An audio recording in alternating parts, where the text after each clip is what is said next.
Chairperson, there was much excitement and great expectation when President Ramaphosa assumed office in February.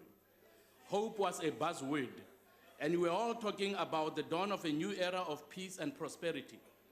The first 100 days of the President in office have highlighted both a number of significant achievements and some areas of concern that need to be addressed by the President and his team as a matter of urgency. Chairperson, President Ramaphosa's business background and the prospect of more market-friendly policies have seen business and investor confidence rise, which resulted in the rand strengthening and our economic growth prospects improving.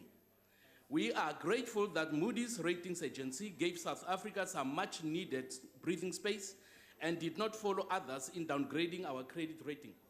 The ACDP commends the President for moving swiftly to appoint ministers Ntantanene and Pravin Gordhan to the key portfolios of finance and public enterprises, and for replacing Eskom's board with reputable directors, a move that was widely welcomed across the political, business, and labor sectors. In his first State of the Nation address, the President told the nation that we are building a country where a person's prospects would be determined by their own initiative and hard work, and not by the color of their skin, place of birth, gender, language, or the income of their parents. But sadly, the last 3 months have not fueled sufficient hope and optimism in our people. Rather, we have seen the ANC, EFF, and other parties playing the race card and blame game, which only heightened resentment and polarizes our society even more. Racial divisions are being perpetuated from all sides of the ethnic and political divide.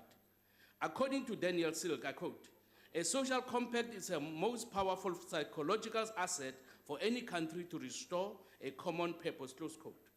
Please, Mr. President, lead the country in building national unity, because it seems that a wedge is being deliberately driven between South Africans of different race groups. The ACDP appeals to the President to address the resultant tensions firmly and compassionately. We need everybody on board to defeat the triple challenges of poverty, unemployment, and inequality. It is very unfortunate to hear some minority groups in our country say that they are contemplating leaving the country they love and call home because they feel unwanted, helpless, and hopeless. In some extreme cases, they say they have been made to feel like outcasts in a country of their birth. Honourable President, we all expect you to be a unifier and not a divider.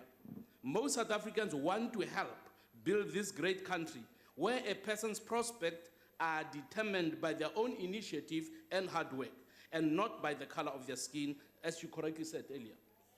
Chairperson, the ACDP is very concerned by the fact that unemployment and poverty levels are rising while inequality is also persisting, and that more than 50% of youth under the age of 24 years are unemployed.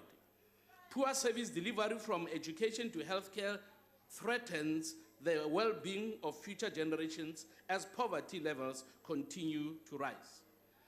I would like to reiterate some of the advice I gave to you, Mr. President, earlier in February, and that is to remember that South Africans are looking to you to lead the charge of ethical leadership and unity.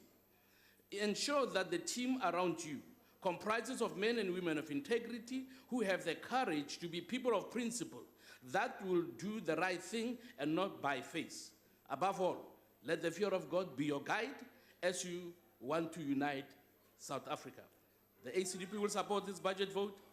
I thank you. Thank you, Honourable Meshoe. Your time is up.